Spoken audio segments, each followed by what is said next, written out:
Have you ever experienced that eerie feeling, as though every facet of your life was carefully crafted, each piece fitting together just as it should? For the longest time, I thought my marriage was unshakable, a fortress built on promises I believed would stand forever. My wife and I seemed unstoppable, inseparable, our love stronger than anything life could throw at us. But life, as it often does, has a way of breaking down even the most solid foundations, revealing cracks we never saw coming. It all began with something small, almost imperceptible. She told me she needed space, a little time apart, a brief reprieve from our routine. Her words were calm, her voice steady, but the weight of them hit me like a ton of bricks. I didn't question her. I didn't want to. My love for her was unwavering, and if a little distance was what she needed, then that's what I'd give her. I convinced myself that it was a temporary bump in the road, something every relationship goes through. But little did I know, this small request would mark the beginning of the end. The first week was strange, unsettling. Our home felt off-kilter without her. The bed was colder, the silence more deafening. I reached out, texts, calls, small gestures, but her responses were brief, distant, robotic. I told myself it was nothing, that she just needed time. As days passed into weeks, the silence only deepened. The void she left felt impossible to fill. I started wondering, had I done something wrong? Had I missed something? The nagging questions turned into obsessions as I tried to decipher our last conversations, searching for any hint of what had gone awry. But the answers never came. As the weeks turned into a month, I finally realized this wasn't just about needing space. It was a complete break, a deliberate separation. But even then, I clung to hope, telling myself she would return, that we would rebuild.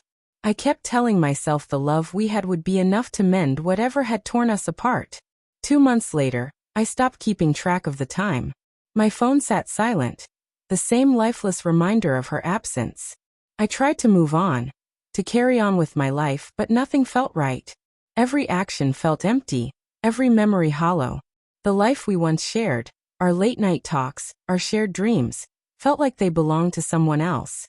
It was like living in a shell, pretending everything was fine when inside, I was falling apart. Then, after 3 long months, she showed up.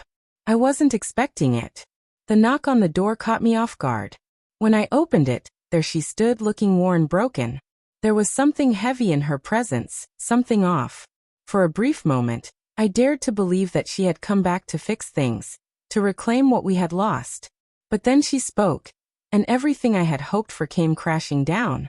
She was pregnant, but the child wasn't mine.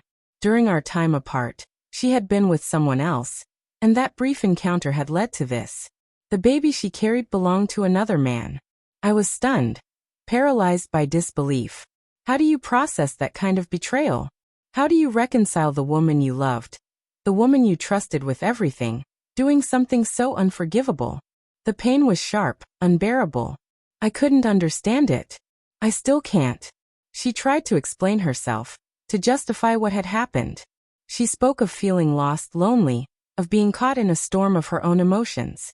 She begged for my forgiveness, pleading with me to see things from her side. But the damage was done. The trust we had was shattered beyond repair. I couldn't see her the same way anymore. The person I had known and loved was now a stranger. I struggled with what to do next. Part of me wanted to forgive her, to move past this, to salvage whatever was left of us. But the pain was too raw, the betrayal too deep. I knew then that I had to protect myself, my future, my heart. So I made the hardest decision I've ever had to make. I filed for divorce. But that wasn't enough. I couldn't just let her walk away, free of consequence. I pursued legal action, seeking justice for the life she had destroyed. The process was grueling. Endless meetings with lawyers, court hearings, piles of paperwork. It felt like a battle I never asked for. And through it all, the pain lingered, reopening the wounds every time I had to confront what had happened. In the end, I came through it. I stood strong, refusing to let this chapter define me. It wasn't easy, not by any means. There were days when the loneliness felt suffocating, when I wondered if I'd ever trust again. But step by step, I began to rebuild. I found my strength, rediscovered who I was outside of that marriage. I learned that sometimes love isn't enough. That space isn't always a break, but sometimes a door to something much darker. But through all the heartbreak, I found a part of myself I didn't know existed. The courage to walk away, to fight for my future, and to build a new life. If you're reading this and you're going through something similar, know that your pain is real. Your emotions are valid. But you also have the power to take control of your own story. You can protect your heart and create a future that's yours alone. Thank you for taking the time to read this. If you've experienced betrayal or heartbreak, share your story. You're not alone in this. And if you need hope, stay connected. There's always a way forward.